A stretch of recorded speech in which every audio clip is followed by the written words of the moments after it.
budaya positif di lingkungan sekolah saya. Selamat menyaksikan.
Yang terhormat Kepala SMA Negeri 1 Losari Ibu Istiana Herawati SSDPD, yang kami hormati jajaran Waka SMA Negeri 1 Losari, yang kami hormati pula Bapak dan Ibu Guru SMA Negeri 1 Losari.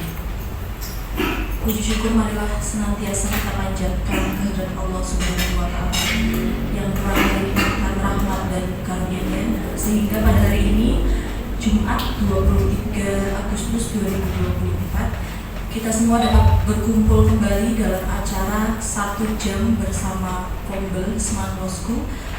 Namun pada hari ini ada yang berbeda dengan Kombel-Kombel sebelumnya, karena hari ini kita kedatangan narasumber yang sangat luar biasa.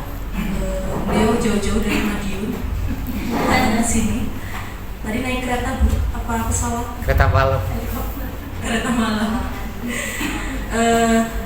Ibu Zuyina Aulia Irma nanti akan menyampaikan tema mengenai diseminasi disiplin positif, Ibu. Disiplin positif sudah ada beberapa yang diterapkan di SMA Negeri 1 Losari. Namun harapannya semoga kedepannya ada program atau kebijakan baru yang nantinya membawa sekolah kita menjadi lebih baik lagi. Saya punya pantun, Ibu. Cakep. Bilang cakep. Pergi ke Gucci membeli tomat. Cakep. Gucci. Belinya dari Pak Rahmat. Cakep. Selamat siang Bapak Ibu guru yang hebat. Cakep. Walau sudah siang, semoga tetap semangat. Baik, tidak berlama-lama, untuk acara berikutnya adalah sambutan dari Bapak Wakil Guru kita kepada Bapak Handika Sasmito Aji. Kami persilakan. Bismillahirrahmanirrahim. Assalamualaikum warahmatullahi wabarakatuh. Yang terhormat Kepala SMA Negeri 1 Losari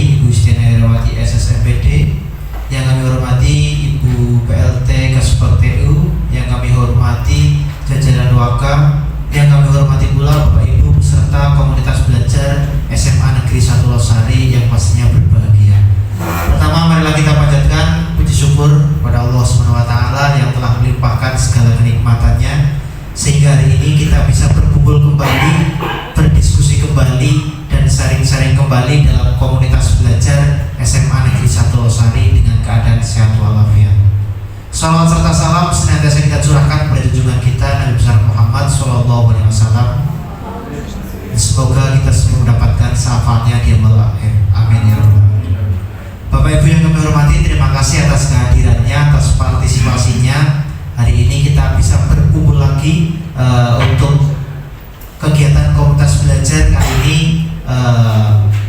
Kami harapkan Bapak Ibu terus menjaga semangatnya, menjaga kontinuitasnya atau keberlanjutannya, sehingga kegiatan Kombel di SMA Negeri 1 Losari bisa terus berjalan tanpa suatu halangan apapun. Mungkin minggu ini yang jatahnya itu adalah bagian dari Rumba, jatah dari Rumba, Pak Teguh selaku ketua dari Rumba diminta oleh Ibu Zuyina Aulia Irma menjadi narasumber kegiatan Kombel hari ini dengan tema disiplin positif. Monggo nanti diikuti kegiatan ini dengan baik.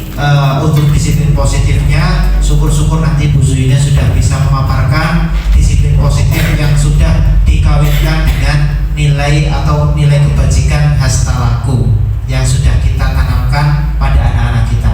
Kemarin ketika lomba sekolah di Pengaslu itu sangat luar biasa sekali. Di kelas Bapak Ibu wali kelas kami beri apresiasi yang sangat luar biasa. Menarik sekali, unik sekali, indah sekali kelas dari Bapak Ibu wali kelas semuanya.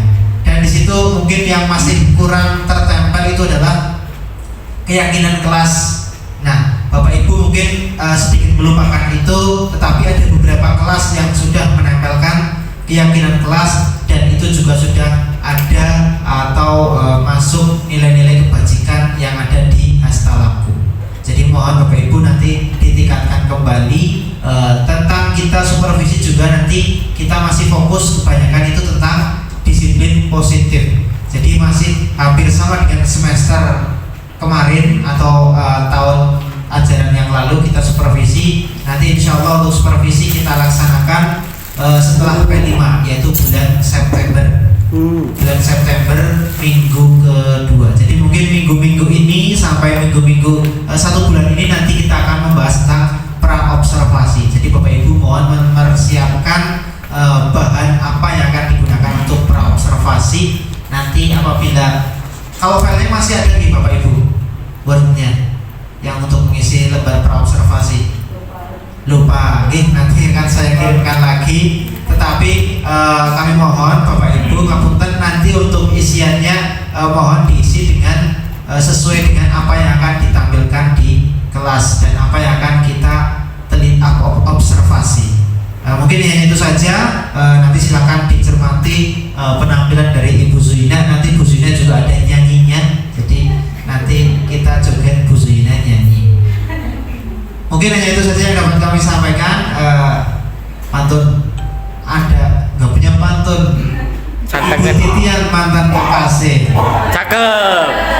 Cukup sekian, terima kasih. Dari saya, wassalamualaikum warahmatullahi wabarakatuh.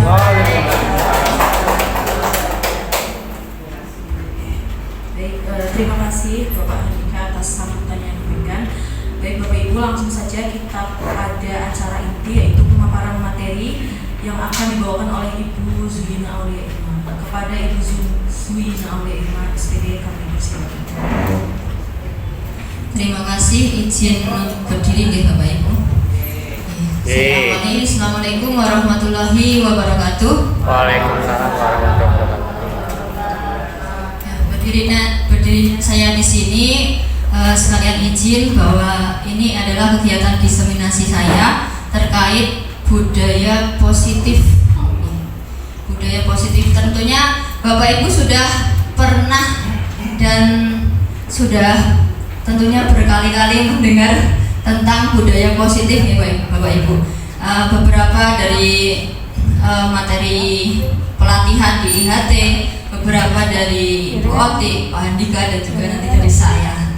Nah, ini saya ingin berbagi praktik baik terkait budaya positif yang sudah saya pelajari di pendidikan guru penggerak. Mungkin ada beberapa yang belum atau Bapak Ibu kurang pahami mengenai budaya positif.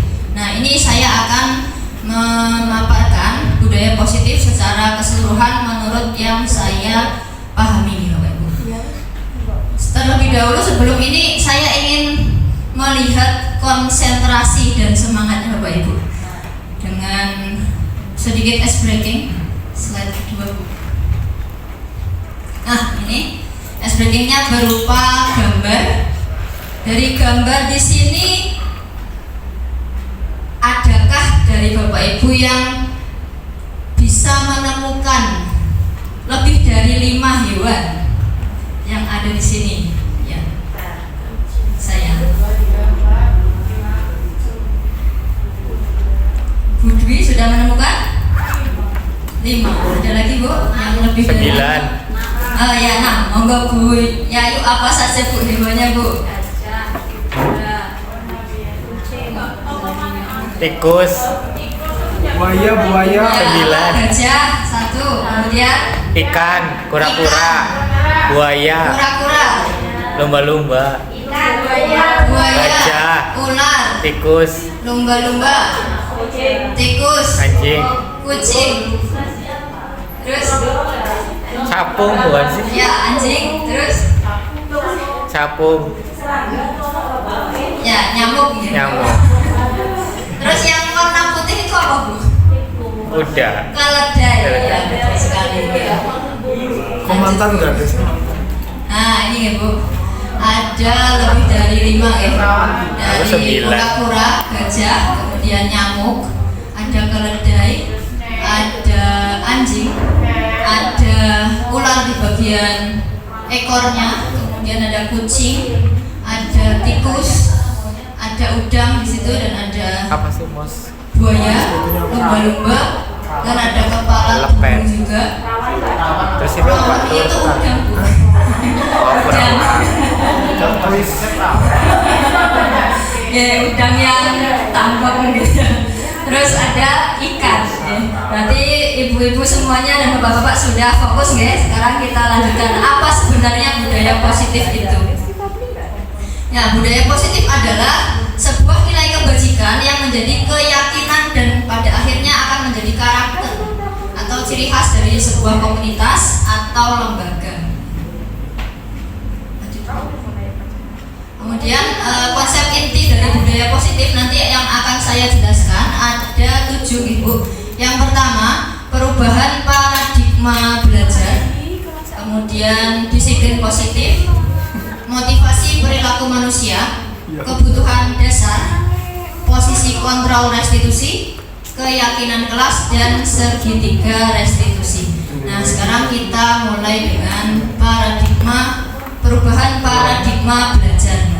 Berarti perubahan pandangan tentang cara belajar, Bu. Nah, sekarang ini kan kita sudah pada era yang terbaru menggunakan kurikulum merdeka tentunya.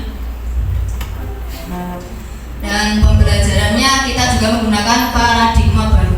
Pembelajaran dengan paradigma baru ini dirancang berdasarkan prinsip pembelajaran berdiferensiasi, sehingga para peserta didik sesuai dengan kebutuhannya berdasarkan tahap perkembangan sesuai dengan teori psikologi modern untuk mewujudkan profil pelajar Pancasila, di mana anak-anak didik kita nantinya diharapkan agar memiliki 6 dimensi pada profil pelajar Pancasila, yaitu apa saja Bapak Ibu? Makan roti manis. Ma adalah beriman dan bertakwa serta berakhlak mulia. Kan adalah berkebinekaan global. Ro Gotong royong. Ti bernalar kritis atau bisa kreatifnya juga kreatif. Kemudian roti mandiri, dan nis. Nah, ini bernalar kritis. Ya, ada 6 dimensi yang harus kita ajarkan agar anak-anak bisa menjadi generasi profil pelajar Pancasila. Selanjutnya, nah ini ada miskonsepsi tentang teori kontrol, bahwa ilusi guru itu mengontrol murid, dan ilusi bahwa semua penguatan positif itu efektif dan bermanfaat. Yang ketiga, ilusi bahwa kritik dan membuat rasa bersalah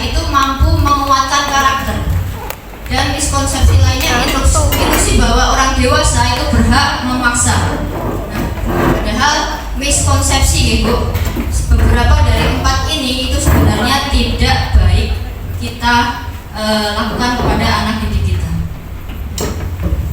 Yang pertama, ilusi guru mengontrol murid. Pada dasarnya kita itu tidak dapat memaksa murid untuk berbuat sesuatu. Jikalau murid itu memilih untuk melakukannya itu dari dirinya sendiri. Kita hanya bisa untuk menuntun gitu. Terus kemudian yang kedua, ilusi bahwa semua penguatan positif efektif dan bermanfaat. Padahal penguatan positif atau bujukan itu segalanya itu hanya berjangka pendek saja Bapak Ibu.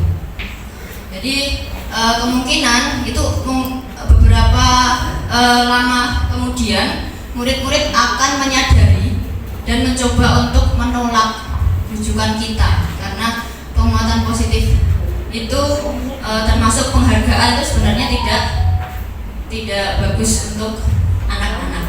Jadi kita itu nanti akan seharusnya dapat memberikan motivasi kepada anak, yaitu motivasi intrinsik. Nah ini kalau penghargaan itu termasuk dalam motivasi ekstrinsik.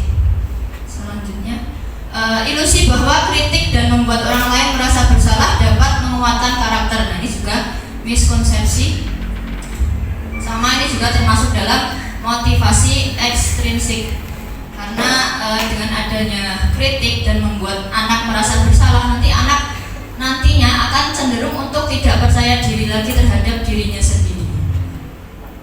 Kemudian yang keempat, ilusi bahwa orang dewasa memiliki hak untuk memaksa. Nah, padahal mereka ini memiliki tanggung jawab untuk membuat murid-murid berbuat hal yang baik. Berarti tidak seharusnya kita memaksa kepada anak. Nah, dengan paksaan itu akhirnya juga sama, yaitu berjangka pendek. Lama-kelamaan anak juga akan menolak dengan segala upaya mereka. Nah, sekarang mengubah paradigma stimulus respon kepada pendekatan teori kontrol. Di sini stimulus responnya adalah realitas atau kebutuhan kita sama, padahal realitas atau kebutuhan kita itu sebenarnya berbeda. Semua orang melihat hal yang sama. Teori kontrolnya bahwa setiap orang itu memiliki gambaran yang berbeda. Kita mencoba mengubah orang agar berpandangan sama dengan kita. Nah itu juga kurang benar. Yang betul adalah kita berusaha memahami pandangan orang lain tentang dunia. Selanjutnya, perilaku buruk dilihat sebagai suatu kesalahan. Padahal kesalahan itu pasti memiliki tujuan. Orang lain bisa mengontrol saya. Teori kontrolnya, hanya Anda yang bisa mengontrol diri Anda. Stimulus responnya, saya bisa mengontrol orang lain. Teori kontrolnya, Anda tidak bisa mengontrol orang lain. Kemudian, pemaksaan ada pada saat bujukan itu gagal. Padahal yang benar adalah dengan kolaborasi dan konsensus akan menciptakan pilihan-pilihan baru. Dan yang selanjutnya adalah model berpikir menang atau kalah. Nah, dari teori kontrol yang baik adalah model berpikir yang menang-menang. Selanjutnya, nah kita sekarang ke konsep inti disiplin positif. Disiplin positif itu adalah suatu cara penerapan disiplin positif yang mengajarkan anak bertanggung jawab dan menumbuhkan kesadaran diri berdasarkan nilai-nilai kebajikan. Sebenarnya nilai-nilai kebajikan itu apa sih? Kita akan melihat disiplin positif dapat membuat siswa memahami dan menyadari sendiri berdasarkan motivasi internal, bukan karena paksaan, penghargaan maupun hukuman. Jadi dari kesadaran anak-anak sendiri, yaitu motivasi internal atau intrinsik. Nah ini ya Bu, nilai-nilai kebajikan dari institusi atau organisasi beberapa di antaranya. Apa saja nilai-nilai kebajikan itu? Yang pertama, saya ambil dari profil pelajar Pancasila, kemudian dari Ibu Primary Years Program, selanjutnya dari Indonesian Heritage Foundation atau IHF, petunjuk seumur hidup dan keterampilan hidup atau lifelong guidelines and life skill. Dan the 7 essential virtues, the virtues project, dan yang terakhir ini saya masukkan Bu nilai-nilai kebajikan, yaitu dari Hastalaku. Nah, profil pelajar Pancasila yang sudah kita jelaskan tadi ya Bu, ada 6 dimensinya, yaitu beriman, bertakwa kepada Tuhan Yang Maha Esa dan berakhlak mulia. Kemudian ada mandiri, bernalar kritis, berkebinekaan global, bergotong royong, dan kreatif. Selanjutnya dari Ibu, yaitu ada toleransi, itu termasuk dalam nilai kebajikannya. Ada rasa hormat, integritas, mandiri, menghargai, antusias, empati, keingintahuan, kreativitas, kerjasama, percaya diri, dan komitmen. Kemudian ada 9 pilar karakter atau Indonesian Heritage Foundation. Ini ada cinta Tuhan dan segenap ciptaannya. Lalu ada kemandirian dan tanggung jawab. Kemudian kejujuran atau amanah, diplomatis, hormat dan santun, dermawan, suka menolong dan gotong royong. Kemudian percaya diri, kreatif dan bekerja keras, kepemimpinan dan keadilan, baik dan rendah hati, toleransi, kedamaian, dan kesatuan. Selanjutnya di keterampilan hidup, dapat dipercaya, lurus hati, pendengar yang aktif, tidak merendahkan orang lain, memberikan yang terbaik dari diri. Dan dari petunjuk hidup ada peduli, penalaran, kemudian bekerja sama, keberanian, keingintahuan, usaha, keluasan atau fleksibilitas, berorganisasi, kesabaran, keteguhan hati, kehormatan, memiliki rasa humor, berinisiatif, integritas, pemecahan masalah, sumber pengetahuan, tanggung jawab, dan persahabatan. Nah, dan ada the 7 essential virtues, yaitu empati, suara hati, kontrol diri, rasa hormat, kebaikan, toleransi, keadilan. Selanjutnya di the virtues project ya Bu, ada banyak sekali di situ, diantaranya peduli dan seterusnya sampai dengan pengertian. Nah itu dari sekian banyak tadi dari institusi atau organisasi bisa kita ambil nilai-nilai kebajikannya untuk membuat nantinya sebuah keyakinan kelas. Terus yang terakhir nih ada Hastalaku dari Adi Pangastuti yang sudah dijalankan dari SMA Negeri 1 Losari sekolah kita, yaitu 1. Gotong royong, 2. Guyup rukun atau membina kerukunan, yang ketiga gerak pihak semangat atau ramah, dan yang keempat lembah manah atau rendah hati, ewo pekewo saling menghormati, pangarten atau saling menghargai, andap asor berbudi luhur, dan tepo seliro yaitu tenggang rasa. Contoh pengakuan atau apresiasi kebajikannya, nah di sini yaitu misalnya di pembuka kemarin saya perhatikan rasa empatimu besar sekali, itu kebajikannya di rasa empatimu, berarti saat situasinya menolong murid di kelas kita. Saya menghargai kepedulianmu, berarti pada saat kamu membantu teman-temanmu di tugas kelompok. Terima kasih untuk rasa tanggung jawabmu, dan di sini nilai keyakinan kelasnya adalah rasa tanggung jawab. Selanjutnya sekarang ke motivasi perilaku manusia. Nah, ada 3 motivasi perilaku manusia menurut Diane Gosen.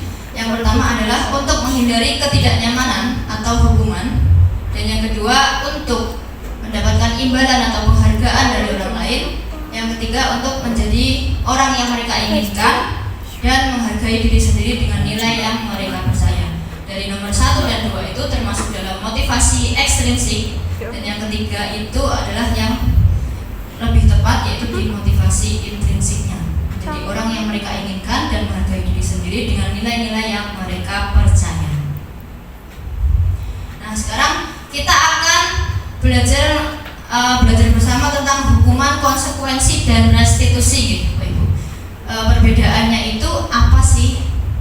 Kalau hukuman, kalau konsekuensi, kalau restitusi ini secara singkatnya ya Bu, kalau hukuman adalah tidak terencana atau hanya atau tiba-tiba, kemudian murid tidak dilibatkan atau hanya satu pihak, kemudian bersifat satu arah dan berupa hukuman fisik atau psikis. Kalau konsekuensi itu terencana, kemudian disepakati, dan sikap guru selalu memonitor murid, dan pada konsekuensi murid juga dibuat tidak nyaman juga, namun lebih berat di hukuman. Untuk restitusi yaitu menciptakan kondisi bagi murid untuk memperbaiki kesalahan. Nah, proses kolaboratif yang mengajarkan murid untuk mencari solusinya sendiri.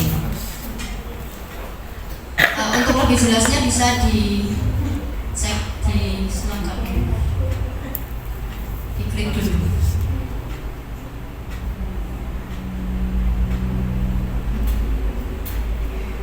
Nah, ini Bu, hukuman itu nantinya akan membuat identitas gagal pada anak, membuat anak menjadi tidak percaya diri dengan diri mereka. Hukuman itu silakan dilihat sendiri, di situ ada sesuatu yang menyakitkan, tidak nyaman, korban mendapatkan keadilan, namun seperti itu muridnya akan tersakiti, perilaku agresif. Kalau konsekuensi dia memerlukan monitoring, penguatannya hanya berjangka pendek dan seterusnya. Nah, untuk kata-katanya juga nih, awas kalau dilakukan lagi ya, nanti awas kamu. Lakukan apa yang saya katakan, itu kalau yang konsekuensi. Kalau restitusi dia menanyakan apa yang bisa kamu lakukan untuk memperbaikinya. Jadi anak itu dipancing-pancing agar anak itu bisa bertanggung jawab dengan sikapnya sendiri. Terus selanjutnya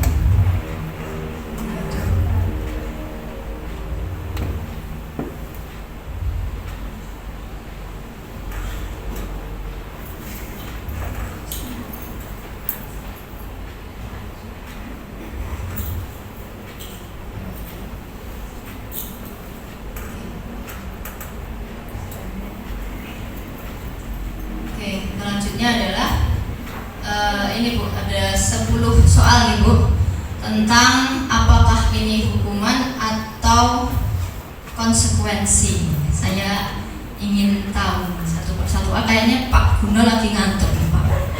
Nomor 1 ya Pak. Kira-kira nomor 1 jawabannya apa Pak? Catat 100 kali.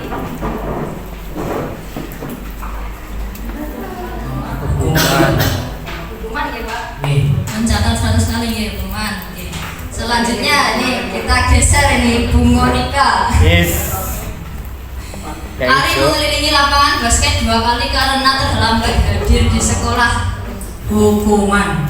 Hukuman. Nomor 2, nomor 3. Pak Ustadz. Membersihkan coretan yang dibuatnya di meja tulis termasuk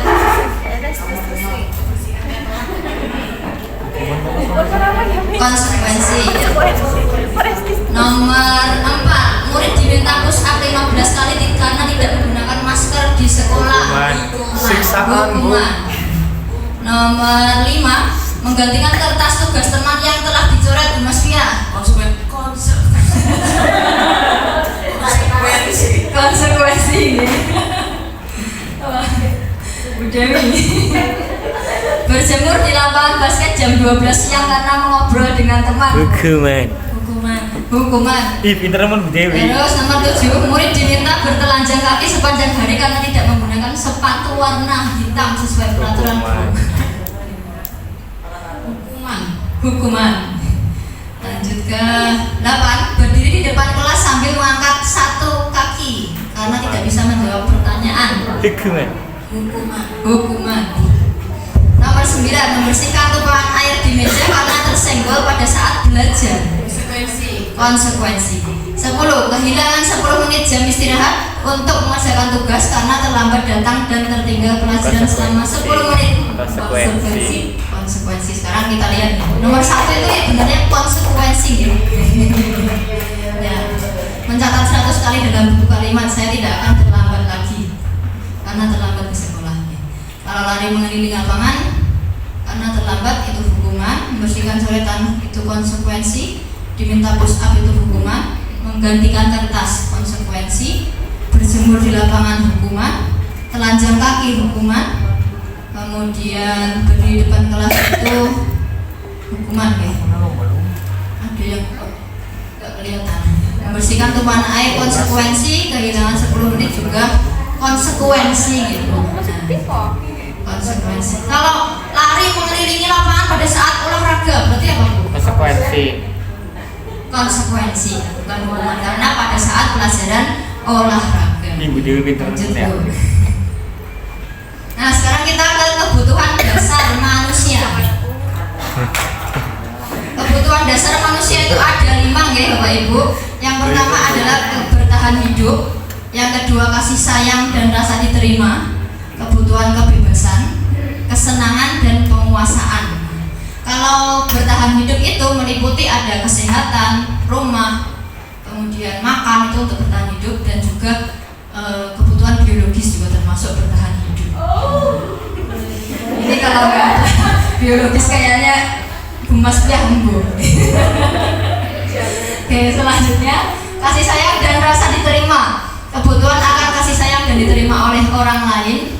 Kemudian kebebasan itu meliputi kemandirian, otonomi, memiliki pilihan, mampu mengendalikan diri ke arah yang lebih baik. Kemudian kesenangan bisa melalui bermain, tertawa, itu termasuk dalam kesenangan. Untuk penguasaan berarti menguasai pengembangan diri ya, kompeten, menjadi terampil, kemudian diakui prestasinya, didengarkan dan dihargai. Ada 5 kebutuhan dasar manusia. Selanjutnya posisi kontrol restitusi. Nah, ini sudah berkali-kali kita mendengarkan Ibu, ada 5 posisi kontrol restitusi, yaitu guru sebagai penghukum, guru sebagai pembuat rasa bersalah, guru sebagai teman, guru sebagai pemantau, dan guru sebagai manajer. Ada 5 posisi kontrol guru. Nah, sekarang kita lihat perbedaannya.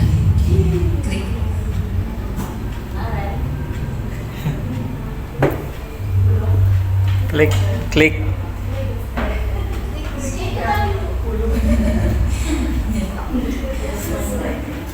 Kliknya agak susah. Nah ini, kalau penghukum dia ya termasuk menghardik, memberontak ya anaknya nanti ya.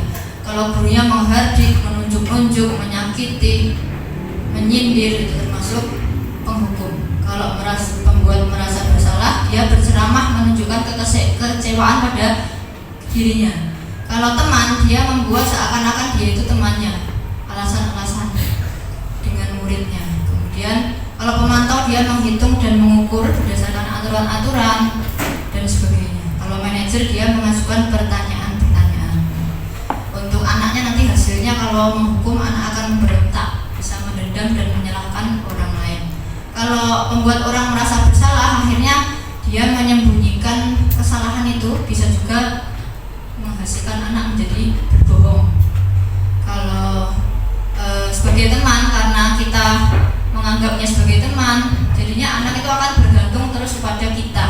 Apa-apa, Bu, enaknya gimana ya Bu? Ah, gini ya Bu. Gitu. Kemudian kalau satunya tadi Bu, pemantau dia nanti akan merasa diawasi. Kalau manajer ini yang paling bagus yaitu kontrol dirinya. Jadi anak itu diminta untuk bertanggung jawab dengan dirinya. Selanjutnya ini ada permasalahan. Ini saya ingin tahu, ini gurunya ini nanti sebagai apa Bu? Apakah sebagai teman, apa pemantau, apa sebagai manajer, apa sebagai pembuat rasa bersalah, apa sebagai penghukum? Nah ini yang belum tadi siapa ya Bu ya? Bos kita yang suaranya bagus Bu. Pemimpin upacara. kelihatan. Oh, Sabrina. Jangan dijawab ya, bagian jawab nanti Bu Ida. Iya. Sabrina. Nggak kelihatan ya Bu? Saya bacakan Sabrina dan Pak dan Lukman. terburu-buru sampai di sekolah. Nggak kelihatan. Saya ngantuk banget. Saya bacakan nanti Ibu yang menjawab ya Bu ya. Sabrina hari itu bangun terlambat. Nah, dan terburu-buru sampai di sekolah. Dia pun akhirnya sampai di gerbang sekolah, tapi baru menyadari kalau tidak menggunakan sepatu hitam seperti tertera di peraturan sekolah. Di depan pintu kelas, Bapak Lukman memperhatikan sepatu Sabrina yang berwarna coklat. Sabrina berusaha menjelaskan bahwa dia terburu-buru dan salah mengenakan sepatu. Nah, Pak Lukman menanyakan ke Sabrina, apa peraturan sekolah tentang seragam warna sepatu? Sabrina menjawab sudah mengetahui sepatu harus berwarna hitam, namun terburu-buru Pak dan salah mengenakan sepatu. Akhirnya Pak Lukman bersikeras dan akhirnya bilang, ya sudah, kamu sudah melanggar peraturan sekolah, kamu salah, kamu terlambat, salah warna sepatunya. Segera buka sepatumu kalau tidak mengenakan warna sepatu sesuai peraturan. Nah, terus Sabrina minta maaf, mohon kembali kepada Pak Lukman, tapi Pak Lukmannya tetap kekeh, kamu sudah melanggar peraturan. Akhirnya dicopot sepatunya. Nah, seharian Sabrina tidak berani berkeliling sekolah karena malu dan lebih banyak berdiam diri di kelas tanpa alas sepatu. Intinya seperti itu Ibu. Itu berarti termasuk apa Bu Puspita? Gurunya sebagai apa ini? Sepertinya guru ini penghukum ya. Iya, sebagai penghukum. Bagaimana yang lain Bu? Setuju? Setuju. Setuju, oke. Sebagai penghukum. Selanjutnya ke Ibu Dani. Ibu Dani sedang menjelaskan pelajaran bahasa Inggris di papan tulis, namun beliau memperhatikan Fajar malah tidur-tiduran dan tampak acuh pada pelajarannya. Fajar mencoba menjawab pertanyaan nomor 3. Menanyakan, Fajar, coba jawab pertanyaan nomor 3, maju ke depan dan kerjakan di papan tulis. Fajar pun tampak malas-malasan maju ke depan. Dan sampainya di depan, Fajar hanya diam sambil memegang buku bahasa Inggrisnya dan memainkan spidol di tangannya. Ayo Fajar, makanya jangan tidur-tiduran. Lain kali perhatikan. Sudah ada, sudah sana. Duduk kembali, kira-kira siapa yang bisa? Fajar pun kembali duduk di bangkunya. Seperti Fajar sudah tidur berulang kali guys saat ditegur. Akhirnya Fajar menjawab, ditanya, gimana kamu Fajar? Kamu tidak kasihan sama ibu? Ibu sudah capek-capek mengajarkan kamu, tidak kasihan sama ibu. Fajar pun akhirnya dia membisu. Nah, ini termasuk apa ini Bu Ida?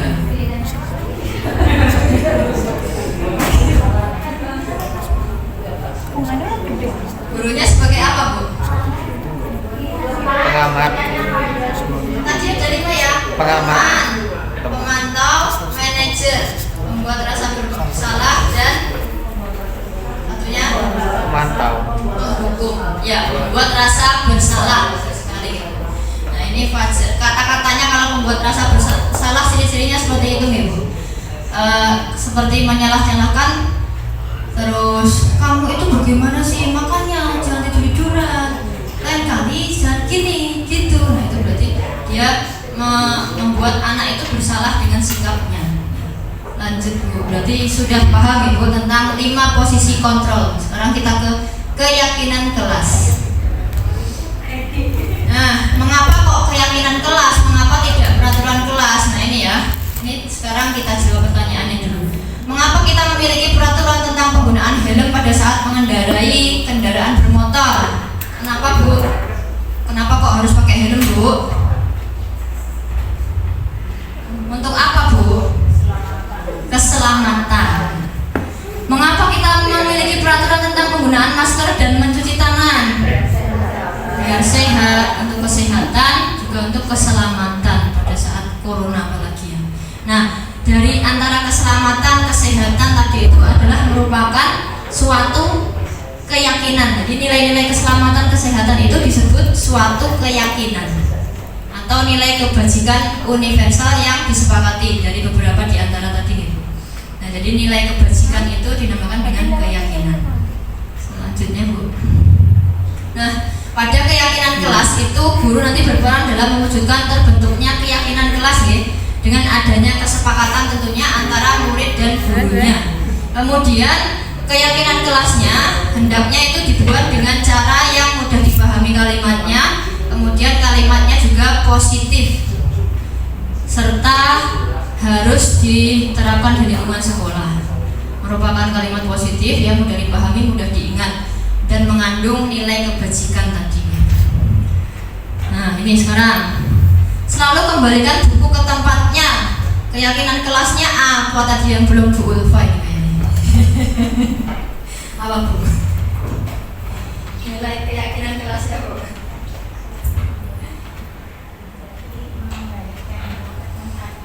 Keyakinan kelas dari antara tadi kayak keselamatan, menghargai atau apa gitu. Kerapian bisa.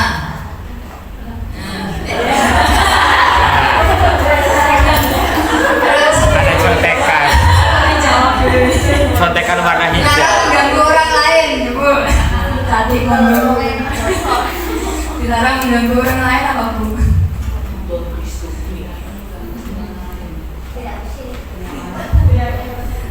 Saling apa Bu? Saling menghormati, saling menghargai. Posiroa ini kayaknya Bu Masfiah ini. Hadir di sekolah 15 menit sebelum pembelajaran dimulai Bu. Disiplin. Iya, kedisiplinan. Dilarang melakukan kekerasan. Tadi yang belum Bu Us ini.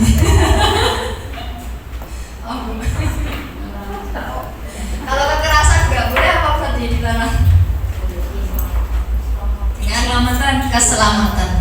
Dilarang menggunakan narkoba berarti kesehatan. Bergantian atau menunggu giliran. Saling menghormati, saling menghargai bisa. Gunakan masker. Kesehatan. Jangan berlari di kelas atau koridor. Keamanan. Keamanan, keselamatan. Tepuk tangan Bu. Semuanya sudah betul ya. Nah itu diambil beberapa keyakinan kelas yang menjadi ada hubungannya dengan itu. Nah sekarang kita lanjutkan ke, nah ini Bu. Sebenarnya peraturan kelas itu ada dalam keyakinan kelas. Kemudian adanya keyakinan kelas itu akan membentuk lingkungan yang positif dan ke budaya positif. Terus terakhir nih, segitiga restitusi. Sambil ngantuk-ngantuk. Segitiga restitusi. Nah sekarang kita dengarkan videonya. Biar nggak ngantuk. Mendengarkan Ibu Diah Samsiati Rajasa MSc.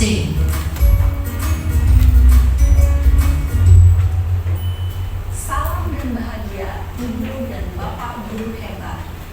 Pada video kali ini kita akan membahas tentang salah satu program disiplin positif yang diterapkan di lingkungan sekolah yang dikenal dengan nama restitusi.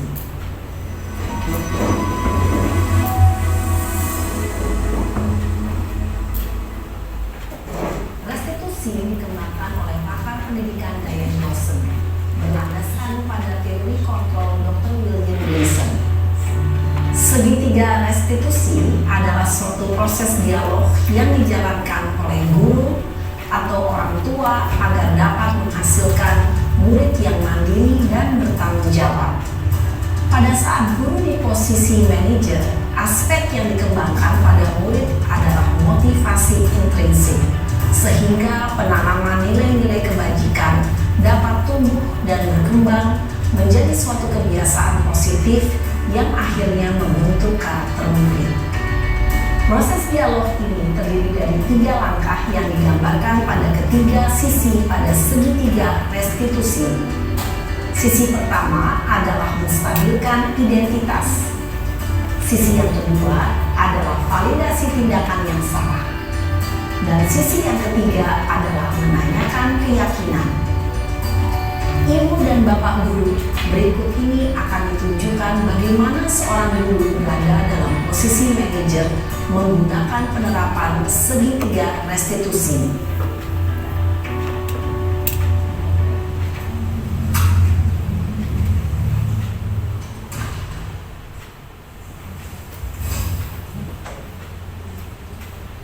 Siang Sarah. Siang Pak. Sudah lama nggak ketemu Sarah. Kenapa hari ini ada di sini? Kesel Pak, kesel banget. Masa aku dikatain tukang fitnah Pak? Ya aku marah lah. Aku balik katain Eka di depan kelas. Kesel banget. Oh begitu. Ya pasti kamu marah dan kesal. Bapak juga akan marah apabila ada yang menuduh Bapak seperti itu. Kemudian pada saat itu kamu mau melakukan apa? Ya saya langsung ngatain Eka lah Pak. Kesel banget. Saya bentak-bentak dia depan teman-teman lain. Oh begitu. Pasti kamu melakukan seperti itu karena suatu alasan tertentu bukan? Iyalah, masa saya diam saja Pak? Ya saya bela diri lah. Masa saya dituduh tukang fitnah? Ya wajar lah. Mempertahankan harga diri itu sesuatu yang penting buat kamu. Untung kamu tidak bertindak lebih gegabah lagi, hanya membentak-bentak. Iya Pak. Untung saya masih bersabar dan hanya membentak saja. Sudah gemes padahal. Saya pasti bela diri lah. Ya pasti ya.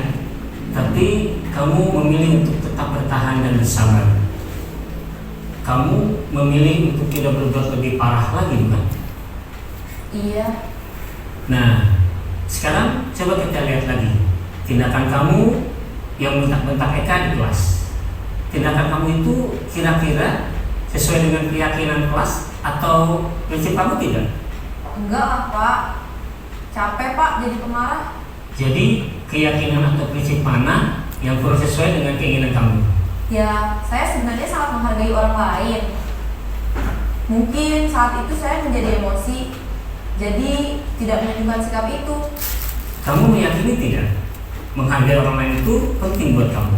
Yakinlah Pak. Iya, setuju. Kita harus saling menghargai.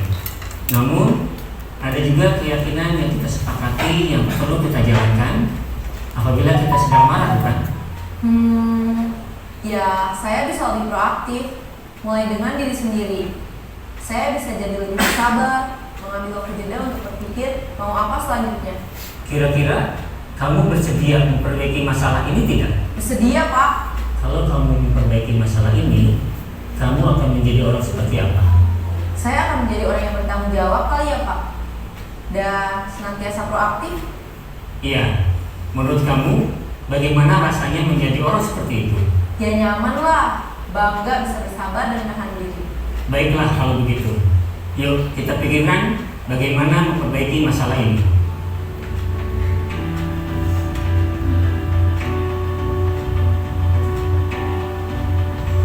Ibu dan Bapak guru hebat.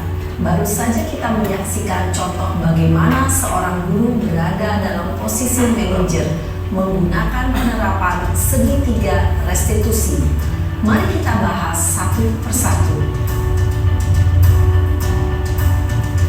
Pada sisi pertama, menstabilkan identitas berdasarkan pada prinsip bahwa membuat kesalahan adalah bagian dari proses pembelajaran. Sisi pertama dari segitiga ini berperan menggeser identitas murid dari identitas gagal ke identitas sukses. Murid yang sedang bertingkah laku yang tidak pantas atau menarik diri saat itu sedang mengalami identitas gagal. Bila kita mengkritiknya, maka posisinya tidak akan berubah. Kita bisa mengajukan pernyataan-pernyataan ini. 1. Membuat kesalahan sesuatu yang wajar. 2. Manusia tidak ada yang sempurna. 3. Kita bisa memperbaiki masalah ini. 4.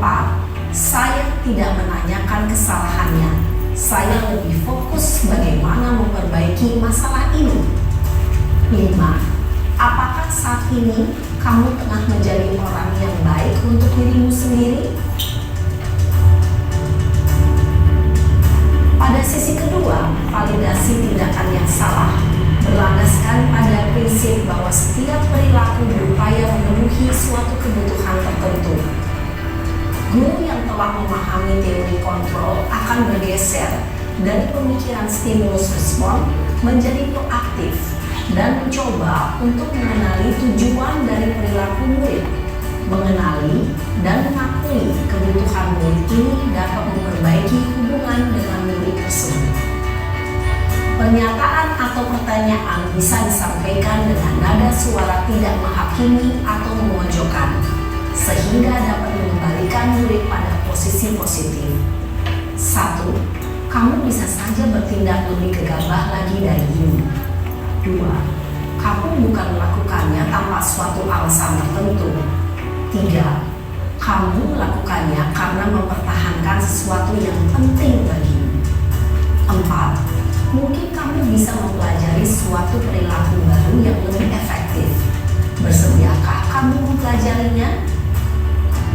Selanjutnya, kita akan simak sisi terakhir, yaitu menanyakan keyakinan.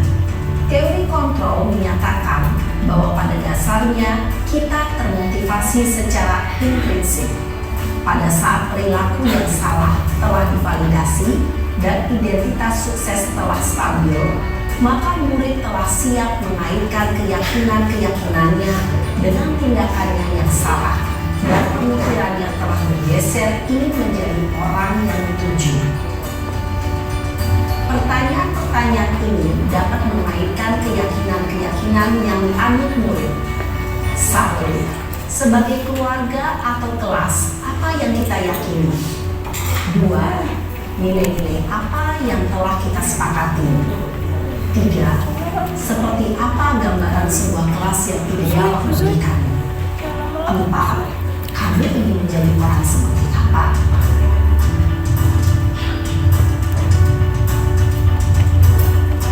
Dalam menerapkan segitiga restitusi, perlu diperhatikan beberapa hal, yaitu 1.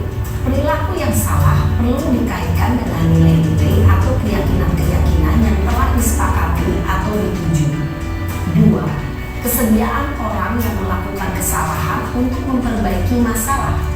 3. Pemecahan masalah sebisa mungkin relevan atau memiliki hubungan dengan masalah yang ada. 4. Usaha. Perlu adanya suatu usaha perbaikan dari pihak yang berbuat kesalahan. 5. Waktu. Perlu didedikasikan waktu dari pihak yang berbuat kesalahan. Tanyakan kapan akan mulai diberlakukan usaha untuk memperbaiki masalah. Dengan memahami struktur penerapan segitiga restitusi, diharapkan guru dapat menerapkan posisinya sebagai manajer dengan mengajukan pertanyaan-pertanyaan bermakna yang dapat membuat murid menjadi lebih percaya diri, bertanggung jawab, dan mandiri. Nah, Ibu Bapak Guru perlu tidaknya mengikuti ketiga tahapan dalam segitiga restitusi bergantung pada ringan beratnya suatu permasalahan. Misalnya, bila permasalahan tersebut ringan, maka tidak perlu dijalankan secara berurutan. Bahkan bisa semudah menanyakan apa keyakinan yang kita sepakati. Dengan menjalankan segitiga restitusi, dengan mengajukan pertanyaan-pertanyaan bermakna, diharapkan murid menjadi kuat secara pribadi, dapat membuka wawasan murid agar dapat menyelesaikan permasalahannya sendiri, semakin percaya diri, mandiri, dan merdeka. Salam dan bahagia, Ibu Bapak Guru hebat.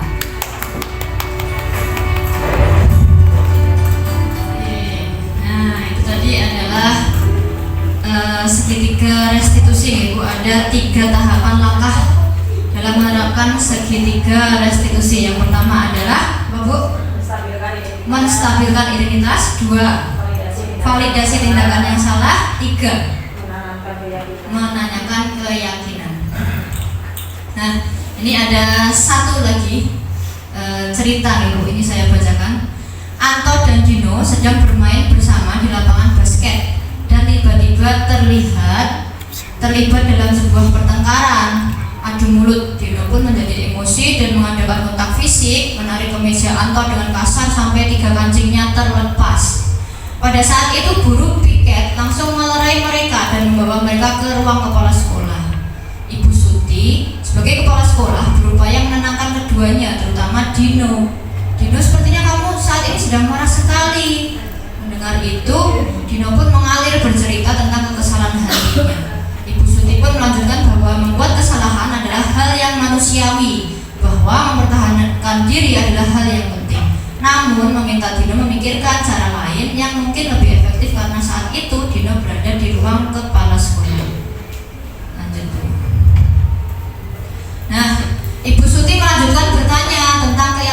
sekolah yang disepakati, serta apakah Dino bersedia memperbaiki kesalahan yang telah dilakukan oleh terhadap Anto. Dino pun akhirnya perlahan mengangguk. Kemudian Ibu Suti balik bertanya, hal apa yang bisa dilakukan Dino untuk memperbaiki masalah? Anto menjawab, belum. Sebelumnya benar. Saya perlu kancing saya diperbaiki, Bu. Ibu saya akan marah kalau melihat kancing baju saya copot, apalagi 3 yang copot. Ibu Suti pun kembali bertanya kepada Dino, apakah yang akan dia lakukan untuk menggantikan 3 kancing si Anto yang terlepas tadi? Nah, Dino akhirnya berpikir, namun bisa menjawab, wah tidak tahu Bu, saya lem kembali mungkin ya Bu. Ibu Suti berpikir sebentar dan menanggapi, kalau dilem akan mudah terlepas, Dino. Bagaimana kalau kamu menjahitkan saja? Bersediakah kamu? Dino tampak ragu dan menanggapi, menjahit? Mana saya tahu bagaimana menjahit, Bu. Bu Suti meneruskan, apakah kamu bersedia belajar menjahit? Dino berpikir memandang ke kemejanya Anto yang lepas 3 kancing tadi. Yang ngajari saya siapa, Bu? Akhirnya dengan cepat Ibu Suti menjawab, Pak Irfan, guru tata busana.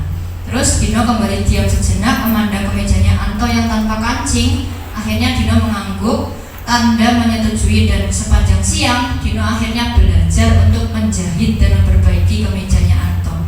Terakhir kali terlihat kedua anak itu sudah bercengkrama dan bersenda gurau kembali.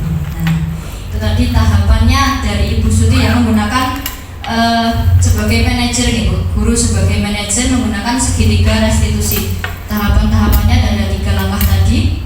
Yang pertama dia menanyakan identitasnya, menstabilkan identitas. Ada apa sih ditanyakan? Kenapa tadi begini, kenapa begitu? Nah, kemudian kedua, validasi tindakan yang salah dengan menandakan dia itu menanyakan sebenarnya itu salah apa benar, yang benar harusnya bagaimana, dan seterusnya. Nah, kalau keyakinan kelas baru nanti ditanyakan bagaimana usahanya anak itu biar bisa memperbaiki dirinya, memperbaiki tanggung jawab dengan perilakunya tadi. Bersediakah kamu membenarkan kancing bajunya Anto tadi dengan cara apa? Ditanyakan dengan melalui menanyakan keyakinan kelas. Terus selanjutnya, nah ini ada sedikit cerita ini. Silakan dilihat Bu. Ada apa tadi, video tadi Bu? Video ya. Ini tentang segitiga restitusi gitu. Ini hanya dilakukan dengan skenario dengan fiktif belaka. Ini namanya juga saya samarkan. Karena kemarin saya bosan. Iya Bu. Kenapa kok sering bolos pulang? Tidak apa-apa Bu. Siapa Bu? Namanya Rama gitu Bu.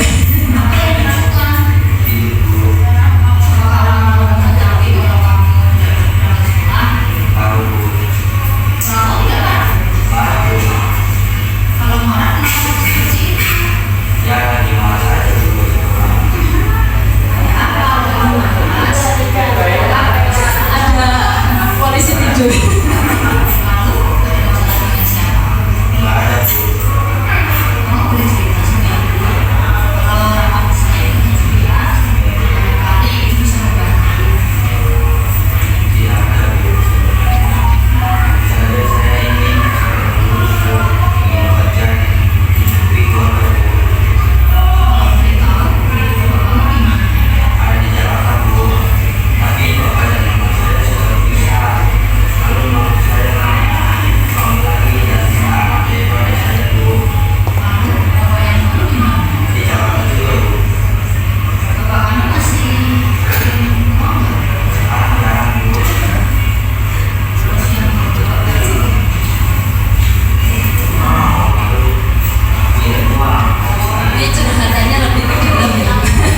Tapi ini hanya skenario saja.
restitusi dengan 3 langkah tadi ya Bu, menggunakan stabilkan emosi, validasi tindakan yang salah, dan menanyakan keyakinan. Nah, sekarang ini pengalaman dan pembelajaran yang saya dapatkan setelah menerapkan konsep kunci tersebut baik di kelas atau di rumah yang sudah saya terapkan gitu. Saya membuat keyakinan kelas sudah saya lakukan. Kemudian saya memiliki pengalaman yaitu dalam menangani siswa ketika saya menjadi wali kelas ya Bu, dengan menangani siswa yang sering tidak masuk sekolah pada jam pembelajaran saya, bolos sekolah dan tidur di jam pelajaran menggunakan segitiga restitusi. Nah, yang terakhir Bu, yaitu refleksi Bu Ani.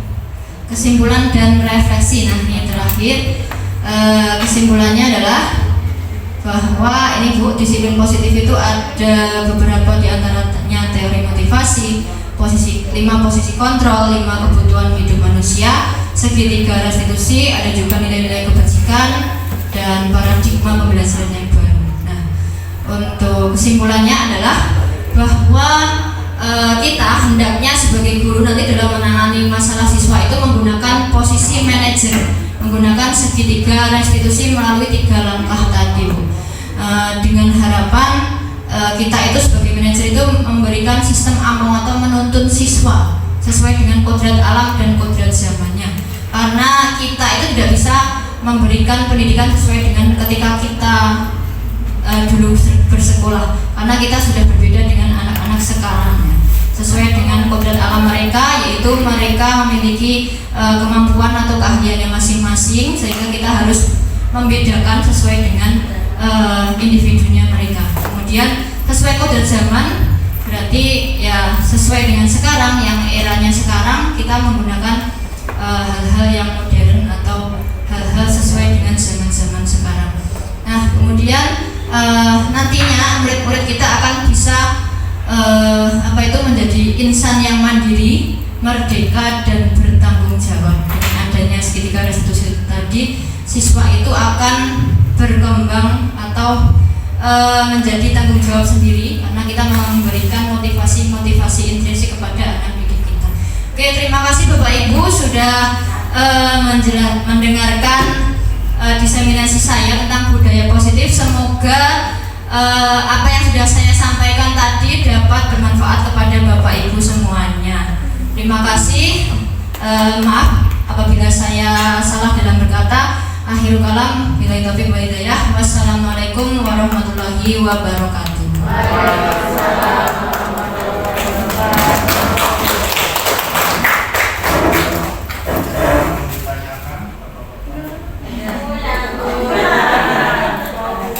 Kita buka diskusi Bapak Ibu.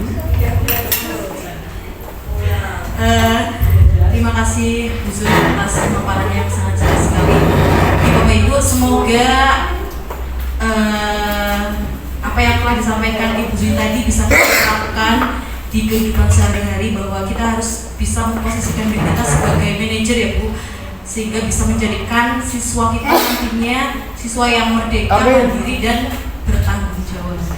Ya, silahkan Bapak Ibu boleh pulang dan pinjir, jangan lupa ya, hati-hati di jalan.